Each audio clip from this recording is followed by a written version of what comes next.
तो हेडिंग लगाओ बेटा मेटलर्जी। तो बेटा मेटलर्जी एक पूरी की पूरी मतलब एक देखा जाए तो एक इंजीनियरिंग की ब्रांच है ना। तो सिंपल सी कहानी, अगर पूरी ब्रांच है तो पूरी तो अपन पढ़ने से रहे भाई केमिस्ट्री से कनेक्टेड रहती है थोड़ी सी, है ना। पर पूरी ब्रांच एकदम डिफरेंट है केमिस्ट्री से। तो अपने को सिर्फ उन्हीं मेटल्स का पढ़ना है जो अपने एनसीईआरटी में दिया है। हर मेटल की मेटलर्जी अलग होती है।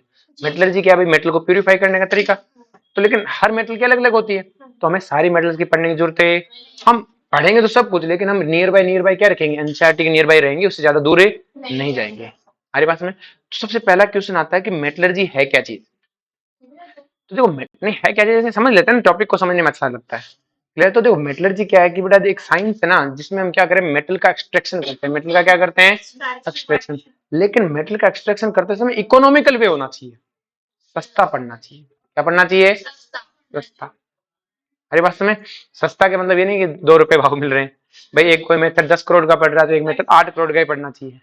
करोड़ों में चलता है खेल, ऐसा नहीं है कि सस्ते में तुम सोचो अच्छा 100 की जगह 50 रुपए पड़ जाए, यही सस्ते बोल रहे होंगे मास्टर जी। नहीं, महंगा ब्रांच बहुत महंगी है, ठीक है। फिर है तो महंगी चीज तो बहुत है, लेकिन उसमें भी सस्ता होने की कोशिश, उसमें भी सस्ता होने की कोशिश होनी चाहिए। हमारी भाषा में तो लिखो बेटा the science of extraction of metal, the science of extraction of metal, the science of extraction of a metal, the science of extraction of a metal from its और, फ्रॉम इट्स और इन इकोनॉमिकल वे, इन economical वे। Clear है। अब दो word है बेटा, एक word होता है मिनरल, एक होता है और। तो लिखो बेटा ores and mineral, ores and mineral. तो सिंपल से कहने पहले बात करते हैं मिनरल की कि मिनरल क्या है, क्या होता है भाई मिनरल।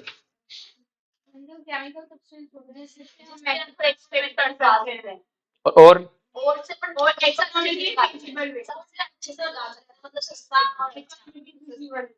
देखो मिनरल वो चीज है जिसमें चाहे मेटल थोड़ी हो चाहे ज्यादा, मेटल होनी चाहिए। बस थोड़ी सी हो चाहे मेटल होनी चाहिए, मेटल है होनी चाहिए, चाहे थोड़ी हो चाहे ज्यादा। उसे क्या बोलते हैं, मिनरल। क्या बोलते हैं, मिनरल। और क्या है बेटा कि वो मिनरल जिनमें हाई परसेंटेज ऑफ मेटल है, जिनमें हाई परसेंटेज क्या है, और उसे एक्सट्रैक्ट भी कर सको। ऐसा नहीं कि एक्सट्रैक्ट ना कर सको, उसे एक्सट्रैक्ट भी कर सको। तो बेटा सिंपल सी कहानी, और क्या हुई बेटा, जिसमें थोड़ा सा मेटल हो। मिनरल वो है जिसमें थोड़ा सा मेटल हो, थोड़ा हो ज्यादा हो, मेटल होनी चाहिए। मिनरल क्या है, दोज हैव मेटल। बस कहानी खत्म। जिसमें वे लिखना मत, मैं लिखवाऊंगा ध्यान से, जिसमें मेटल हो वो सब मिनरल है। क्लियर है। और क्या है कि वो मिनरल जिनमें मेटल एक्सेस में हो, मतलब जिनमें मेटल हाई परसेंटेज में हो और उसे एक्सट्रैक्ट भी किया जा सके। तो क्या मैं ऐसा बोल सकता हूँ कि सारी की सारी और मिनरल है। लेकिन क्या सारे मिनरल और हैं, नहीं। हो सकता है कि ऐसा हमारे पास पत्थर का टुकड़ा है जिसमें मामूली सी मेटल है, वो मिनरल कहलाएगा, लेकिन वो और है। लेकिन एक पत्थर का टुकड़ा जिसमें 2 किलो मेटल है, वो मिनरल भी कहलाएगा और है। तो मिनरल का लिखो बेटा compound which contain some metal, compound which contain some metal, जिसके पास थोड़ी बहुत भी मेटल हो बेटा। और जनरली मिलना कहाँ चाहिए, अर्थ क्रस्ट में। कहाँ मिलना चाहिए, अर्थ क्रस्ट में मिले और थोड़ा सा मेटल हो। थोड़ा सा क्या हो बेटा, बस सम मेटल बोला मैंने, कुछ भी मेटल हो, थोड़ा हो ज्यादा हो, बस कुछ मेटल होना चाहिए। और क्या है बेटा कि वो मिनरल जिनमें क्या हो, हाई परसेंटेज ऑफ मेटल हो। तो लिखो ores are the mineral, ores are the mineral which contain, ores are the mineral which contain high percentage of, high percentage of metal, high percentage of metal, and it can be extracted, and it can be extracted from it in economical way। सस्ता पड़ना चाहिए, बनियों का subject है, ठीक है, मोल भाव होना चाहिए। क्लियर है? तो सिंपल सी कहानी है, अपने पास ये मिनरल है, जिसमें थोड़ा बहुत भी मिल गया वो क्या है बेटा? मिनरल। उसके अंदर कुछ क्या है बेटा? और कुछ क्या है?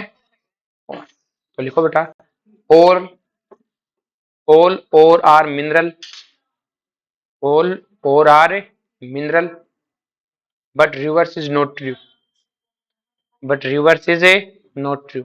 लेकिन इसका उल्टा सही बात नहीं है। हमारी बात में फिर क्या करना है बेटा? आपको आधा एक पेज छोड़ देना है और अपनी एनसीईआरटी खोलनी है। क्या खोलनी है? उसके शुरुआत में एक टेबल है, वो घर से लिख के लानी।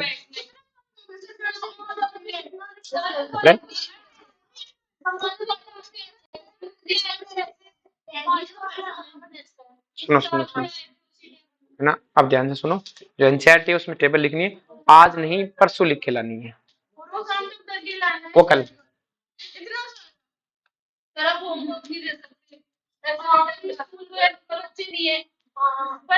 मैंने कब कहा होमवर्क है?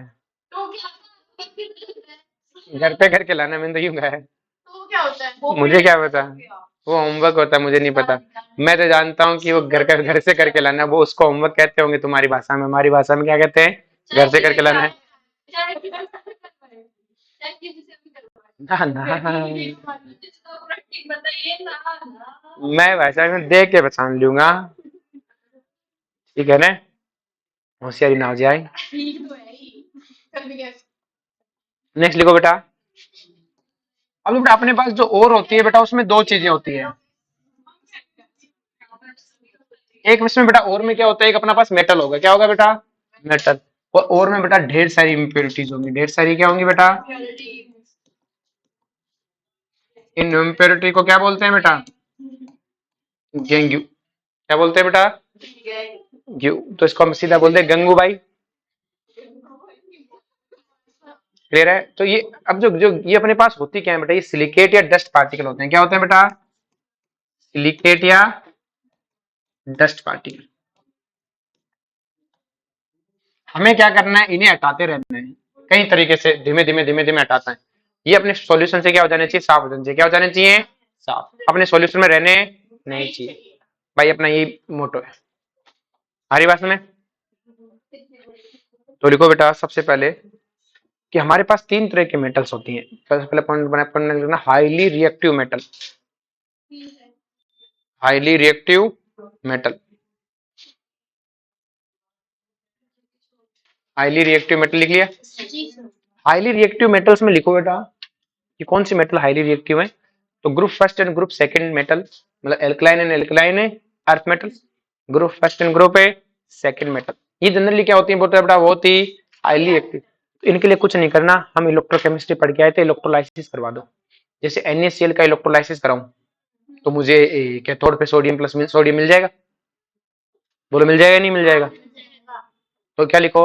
Direct electrolysis, direct electrolysis, direct electrolysis of molten salt, direct electrolysis of A molten salt. हमें क्या करना है? इनका मोल्टन साल्ट लेना, उसका डायरेक्ट इलेक्ट्रोलाइसिस कर देना है। तो कोई मेटलर्जी पढ़ने की जरूरत है नहीं, कहानी खत्म हुआ। नेक्स्ट लिखो लेस रिएक्टिव मेटल,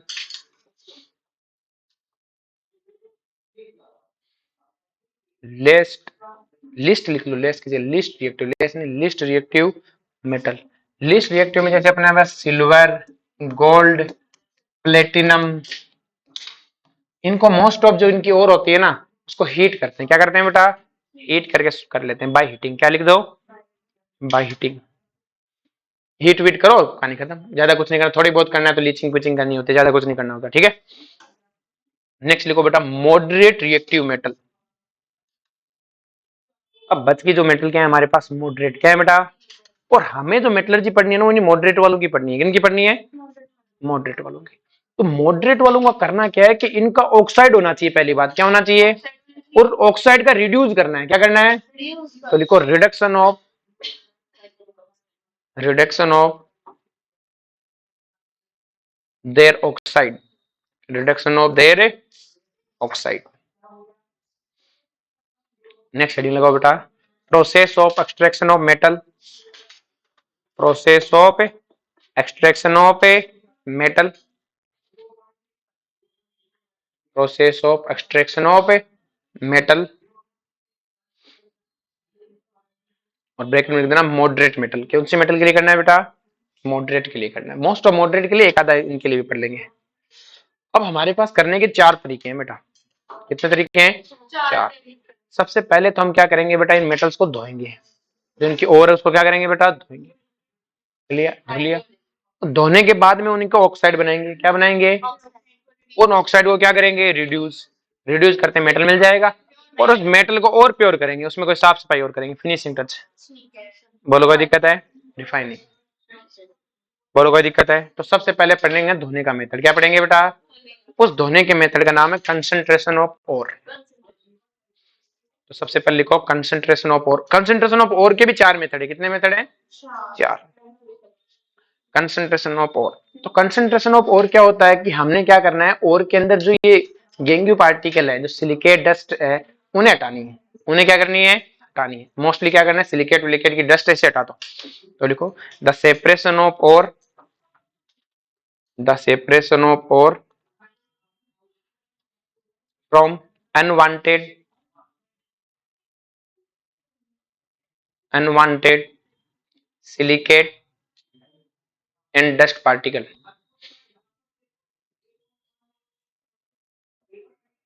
ये क्या कहलाता है बेटा? Concentration of a ore. सबसे पहला लिखो बेटा ग्रेविटी सेपरेशन मेथड। कौन कौन से? पाउडर बनाना, वो तो क्रशिंग सब में करनी, पाउडर तो सब में चाहिए ही। नेक्स्ट लिखो बेटा ग्रेविटी सेपरेशन मेथड। ये कंसंट्रेशन ऑफ ओर में 4 मेथड है, उसमें पहला लिखना, ए लगा के लिख देना, ग्रेविटी सेपरेशन मेथड। जो बेटा ग्रेविटी सेपरेशन मेथड है, ये मेथड देखो, आपको इन मेथड को एकदम लाइन टू लाइन नहीं रटना कैसा मेथड है, बोर्ड का एग्जाम थोड़ी। आपको ये देखना है कि प्रिंसिपल क्या है। क्या है बेटा? प्रिंसिपल क्या है? प्रिंसिपल ये है कि भाई अपने पास जो ओर और इम्प्योरिटी होगी बेटा, ओर और इम्प्योरिटी, उसमें इम्प्योरिटी की डेंसिटी हाई होगी। क्या होगी बेटा? इसकी डेंसिटी क्या होगी बेटा? हाई। और इसकी डेंसिटी क्या होगी बेटा? Low density. तभी ये प्रिंसिपल एप्लीकेबल है, वरना प्रिंसिपल एप्लीकेबल है नहीं है। नहीं, जनरली उल्टा, मेटल की जनरली जो डस्ट वस्ट होती है ये पानी के साथ ऊपर उड़ जाए तो ज्यादा अच्छा है। क्लियर है? वरना और कोई लगा लेंगे। जनरली मेटल वेटल हल्की नहीं होती बेटा बाकियों से, डस्ट वस्ट से तो हल्की होती ही नहीं है किसी भी हाल में। क्लियर है? आप नेक्स्ट देखो ध्यान से कि इस मेथड का मतलब कि इस मेथड का प्रिंसिपल क्या हुआ कि जब हमारी इम्प्योरिटी लाइटर हो। क्या हो बेटा? लाइटर, हल्की हो। तो लिखो दिस मेथड इज यूज्ड, कोई बात नहीं, this method is used for those type of ore, this method is used for those type of ore, this method is used for those type of ore which have those type of or which have difference in density, difference in density with impurity particle। हमारी impurity particle के साथ क्या हो बेटा? Density में difference हो। तो ये मेथड कुछ नहीं है बेटा, सिंपल सा है कि दाल धोने वाला जैसा मेथड है। क्लियर है? लगभग लोगों ने घर पे दाल धो के देखी होगी, नहीं धो के देखी तो मम्मी को धोते हुए देखा ही होगा। नहीं देखा तो आज जाके मम्मी को बोलो मम्मी दाल खाऊंगा, रोने लग जाओ। फिर रोने लग जाओ कि दाल किस, दाल खाऊंगा, दाल खाऊंगा। कोई ना खा, बड़ा बलिदान तो देना ही पड़ेगा ना। हर चीज बलिदान मांगता, तुम फ्री में सब कुछ चाहते हो। जैसे तुम दाल धोने को कहोगे मम्मी पानी में दाल डालेगी, तो जैसे सिंपल से कह रहे यूट्यूब क्यों देखो, लाइव देखो। ठीक है? मम्मी जैसे दाल डालती है तो आप देखते हो कि जैसे वो दाल को डाल के थोड़ा स्टर करती है, गंदगी ऊपर आ जाती है, आप से करती है ना। हाय, क्लियर है? जैसे आप देखो गंदगी ऊपर आ जाएगी, मम्मी फिर क्या करती है, गंदगी बाहर, फिर पानी डालती है, फिर से करती है स्टर, और गंदगी बाहर। तो सेम मेथड ही है।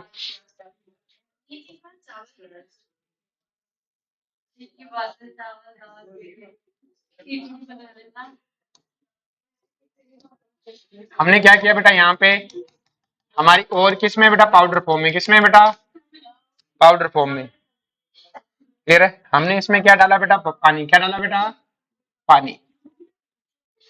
ठीक है, तो आपकी जो और है वो यहाँ पे किस में है बेटा? और इन पाउडर फॉर्म। और इन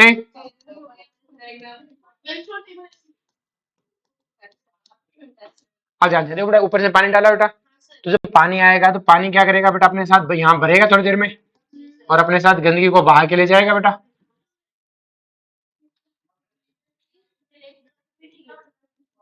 नहीं, यहाँ पे कौन आ जाएगा बेटा? इम्प्योरिटी प्लस है पानी। किसी बीच में ये स्लाइड स्लाइड से क्यों लगाएं? तो आपने दाल धोते समय देखा होगा मम्मी लास्ट में हाथ लगा दी। क्यों? कुछ दाल पार्टिकल ना बह जाए, कुछ दाल पार्टिकल है ना बह जाए। क्लियर है? गंदगी जाए साथ में दाल है, तो हो सकता है कोई एक दो मेटल पानी के प्रेशर एक मेटल का पार्टिकल चला जाए, तो वो बहता बहता यहाँ रुक जाएगा, यहाँ नहीं तो यहाँ, मतलब काफी स्टेप बने होते हैं, कहीं ना कहीं रुक जाएगा, समेट के वापस फेंक देंगे। मेटल नहीं जानी चाहिए। क्या नहीं जानी चाहिए? मेटल। सेम से दाल नहीं जानी चाहिए। क्लियर है? तो देखो बहुत सिंपल से केमिस्ट्री पढ़ना। और क्या, ये समझ में आ गया? लिख लो इसे फटाफट। इस ये मेथड जनरली लगता है Fe2O3 में। किसमें लगता है बेटा? Fe2O3 पे। और भी लगता है, मैग्नेटिक सेपरेशन भी लगता है। और उसके नाम याद होने चाहिए। इसका नाम है हेमेटाइट। क्या नाम है बेटा? हेमेटाइट। सबको याद होनी चाहिए बेटा ना।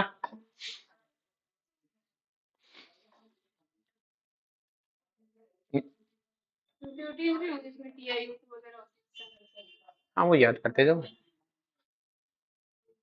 लिख लिया?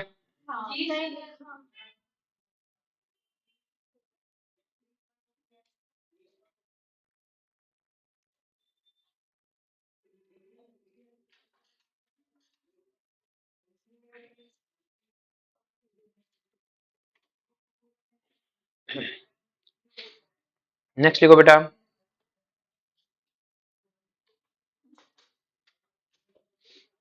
Magnetic separation method. Magnetic separation method, ये बात नहीं। मैग्नेटिक सेपरेशन मेथड लिखो बेटा। Difference in magnetic property, difference in magnetic property, difference in magnetic property between और एंड इम्प्योरिटी। भाई और इम्प्योरिटी में क्या होगा बेटा? मैग्नेटिक डिफरेंस होगा। क्या डिफरेंस होगा बेटा?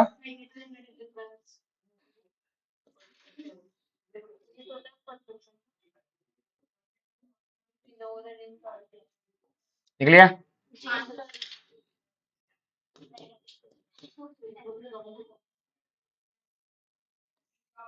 तो बेटा यहाँ पे हम क्या लेते हैं? और लेते हैं। क्या लेते हैं बेटा? और किस फॉर्म में लेते हैं बेटा? पाउडर फॉर्म में। किस में लेते हैं? पाउडर फॉर्म में। तो यहाँ पे अपनी और इन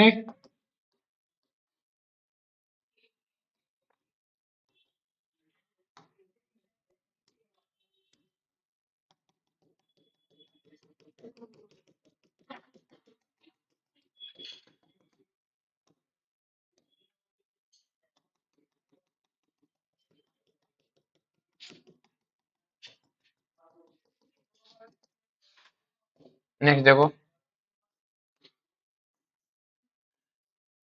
ये अपने पास है नॉन मैग्नेटिक व्हील। कैसा है बेटा?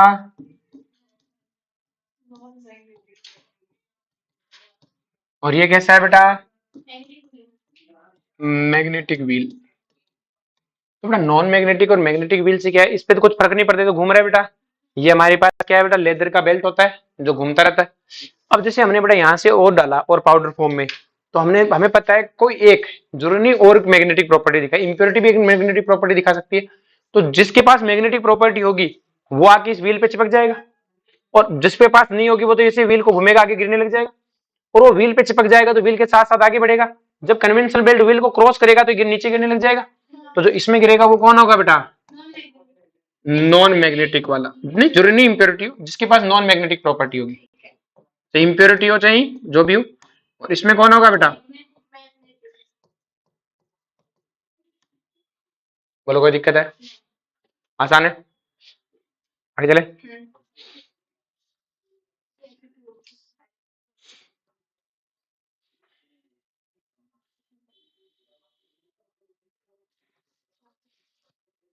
चले आगे।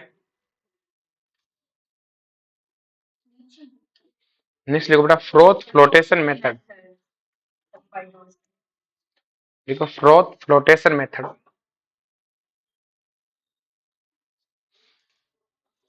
जो फ्रोथ फ्लोटेशन मेथड, ये मेथड एप्लीकेबल सिर्फ और सिर्फ सल्फाइड ओर के लिए। मतलब सल्फाइड ओर का मतलब जिनमें एनाइन सल्फाइड हो, जैसे Cu2S, Ag2S, clear, Fe2S, sulphide होना चाहिए, पीछे क्या होना चाहिए, सल्फाइड। तो लिखो these method use only for sulphide ores. Clear है। अब इसमें एग्जाम गलत कुछ चाहिए, अभी टॉपिक है उनको लिखो, समझाएंगे बाद में। सबसे पहले लिखो बेटा फ्रोथिंग एजेंट। फ्रोथिंग, जैसे फ्रोथ बनता है, फ्रोथिंग एजेंट। फ्रोथिंग एजेंट का मतलब क्या हो गया, जो फ्रोथ बनाता है, पाइन ऑयल, पाइन, वो बाजार में आता है, पाइन ऑयल। नेक्स्ट है फैटी एसिड। पाइन ऑयल भी और फैटी एसिड, कोई भी फैटी एसिड जो ये काम कर सकता है, जो झाग बना सकता है। फिर एक होता है बेटा कलेक्टर। क्या होता है बेटा, कलेक्टर। हम एक ही बात है, पोटेशियम मिथाइल जेनसेट बोल दो, सोडियम मिथाइल जेनसेट बोल दो। देखो बेटा ये क्या करता है, हमारी ओर को एक्टिवेट करता है कि वो किस में जाए बेटा, फ्रोथ में जाए। किस में जाए, फ्रोथ में। अभी बताते हैं कैसे जाता है, तो लिखो it activate ores, it activate और टुवार्ड्स फ्रोथ, टुवार्ड्स से फ्रोथ। एग्जाम्पल लिखना पोटेशियम इथाइल जेनथेट, पोटेशियम इथाइल जेनथेट। लिख लिया। नेक्स्ट लिखो बेटा फ्रोथ स्टेबलाइजर, फ्रोथ स्टेबलाइजर। ये क्या करता है, हमारी फ्रोथ को स्टेबलाइज करता है। तो लिखना स्टेबलाइज फ्रोथ। ये होता है बेटा Crystal, aniline, phenol.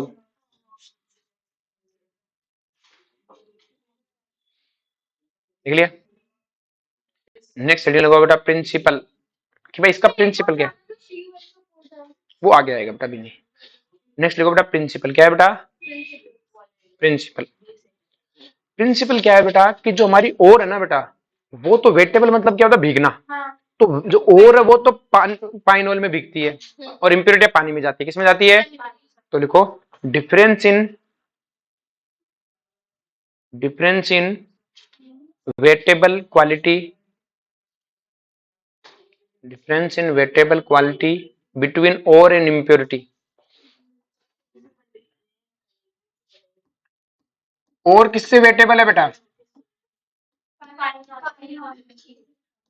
Pine oil से। किससे बेटा, और बेटा अपनी इम्प्योरिटी किससे है बेटा, तो लिख लो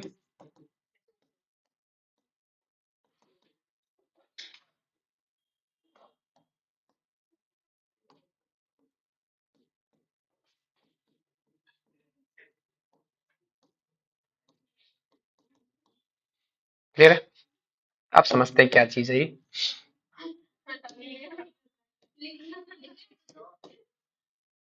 क्या लिखा नहीं, लिख, पाइन ऑयल में लिख, सॉरी पाइन ऑयल में क्यों लिखना है, ये ले,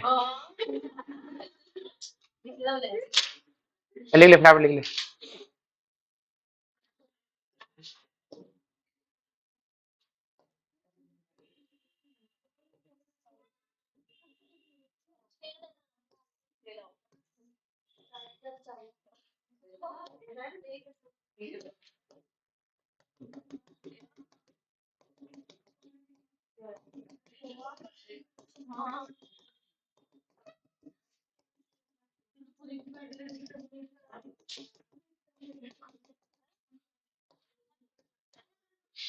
शांति। तो बेटा अपन क्या करते हैं बेटा, ये लेते हैं, इसमें अपन पाइन ऑयल डालते हैं। क्या डालते हैं बेटा, पाइन ऑयल। हम इसमें क्या डालेंगे बेटा, कलेक्टर। क्या डालेंगे बेटा, हम इसमें क्या डालेंगे, स्टेबलाइजर।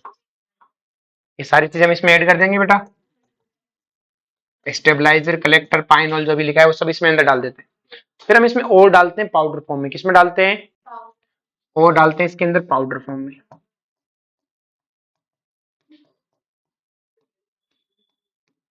अब बेटा देखो, और जैसे पाउडर फॉर्म में डालेंगे तो और तो पाइनॉल में घुल जाएगी और पानी किस पाइनॉल में भीग जाएगी, और जो अपनी इम्प्योरिटी वो किसमें, पानी में। हम क्या करते हैं, इस पंखे को चलाते हैं, जैसे चलाएंगे बेटा झाग बनेंगे। क्या बनेंगे बेटा, पाइनॉल झाग बनाएगा। अब पाइनॉल जब झाग बनाएगा तो कलेक्टर क्या करेगा, और को पुश बैक करेगा कि वो किसमें जाए बेटा, स्रोत में। किसमें जाए बेटा, झाग में। तो ये झाग में जाएगा तो ये एक तरह का एड्जॉर्प्शन होता है। क्या होता है बेटा, भाई झाग बनेंगे तो झाग तो ऊपर की तरफ जाएंगे इस तरह से। मैं झाग का तो काम क्या है, ऊपर जाना। और कलेक्टर क्या करता है बेटा, जो पाइनॉल का काम तो ये हो गया, आप समझते धीमे धीमे। पाइनॉल का काम तो था झाग बनाना, और ये जो हमारा ये क्या बोलते हैं इसको, कलेक्टर, ये पुश बैक करता है कि इसका एड्जॉर्प्शन हो। ये एड्जॉर्प्शन होता है, सरफेस में पड़ेंगे तो ये क्या करता है, और इसके ऊपर झाग पे चिपक जाती है। और कहां पे चिपक जाती है, झाग पे। हर झाग पे एक एक दो दो और का पार्टिकल चिपक जाएगा, और चिपक जाएगा तो झाग के साथ ऊपर आने लग जाएगी बेटा।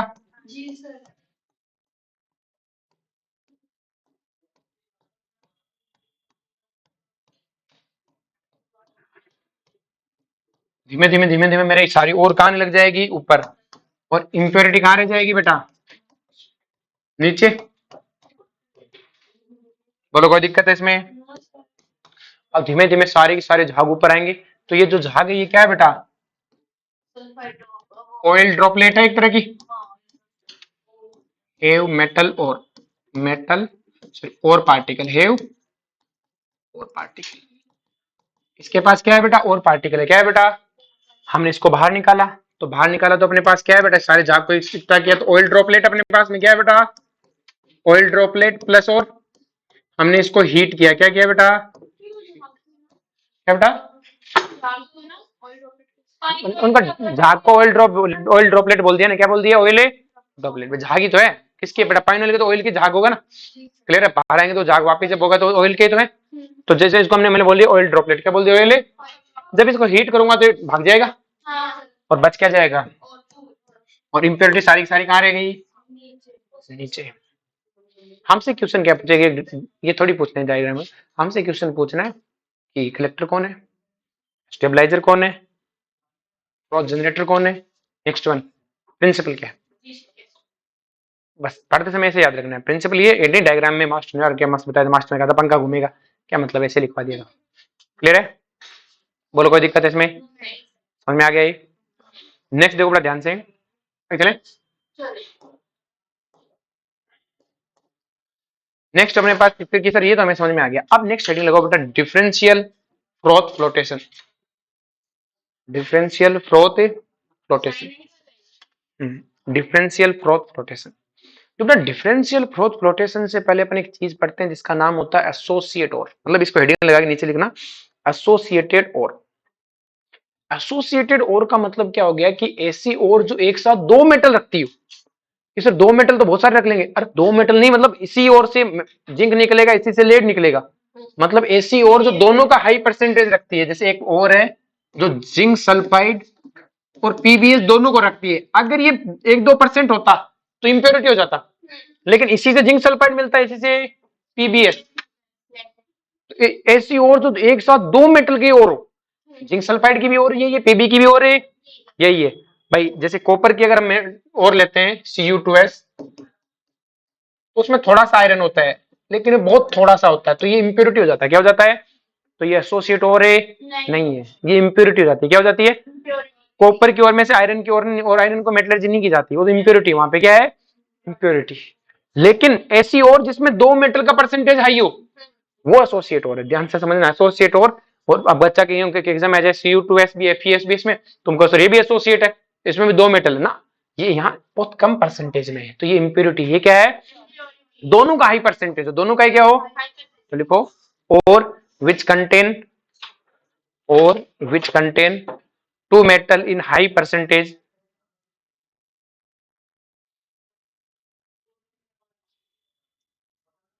To metal in high percentage known as associate ore, known as associate और।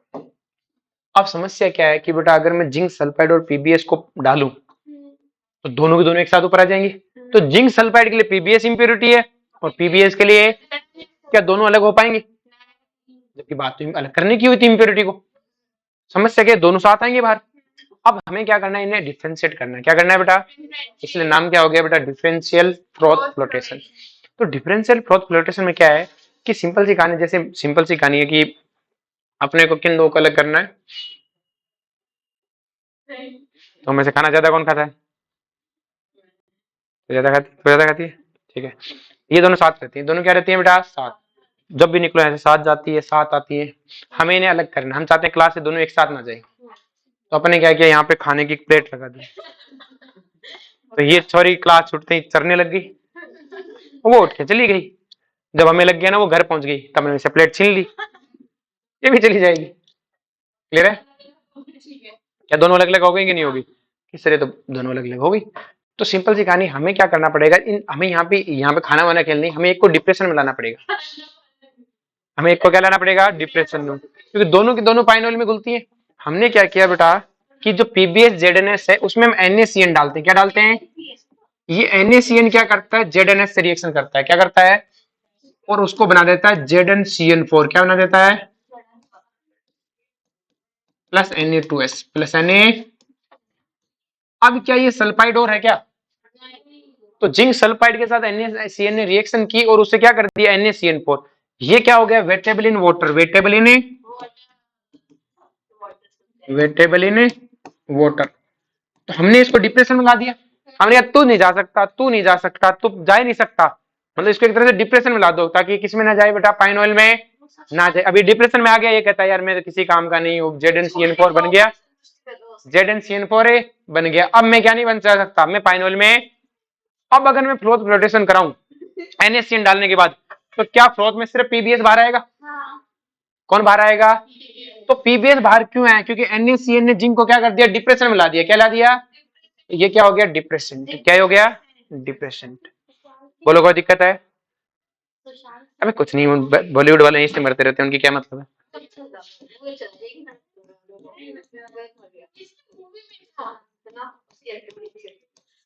ये हमारा क्या हो गया? डिप्रेशन हो गया। बोलो कोई दिक्कत है? अब हर मेटल का अलग अलग, किसी सारी एसोसिएट और गई है, हमारे सिलेबस में यही दे रखी है, तो इसी का पढ़ेंगे।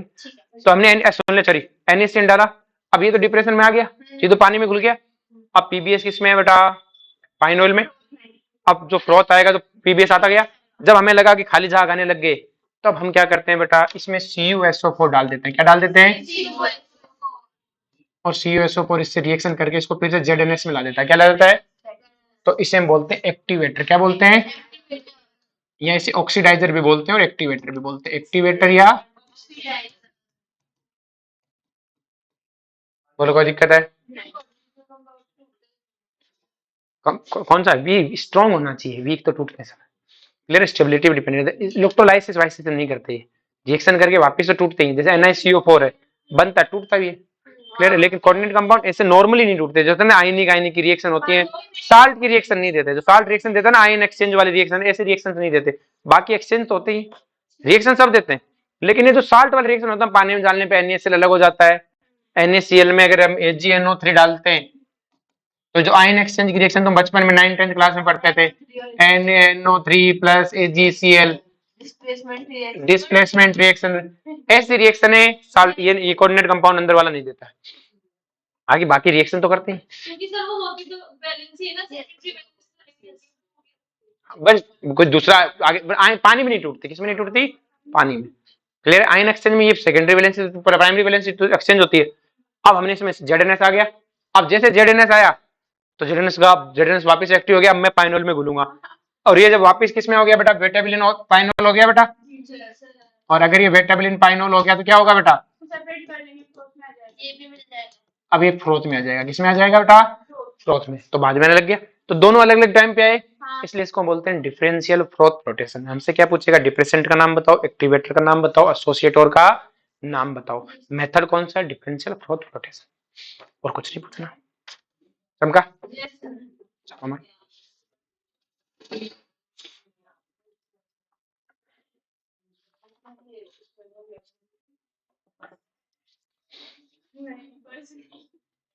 चलो जी, आज इतना ही पढ़ेंगे।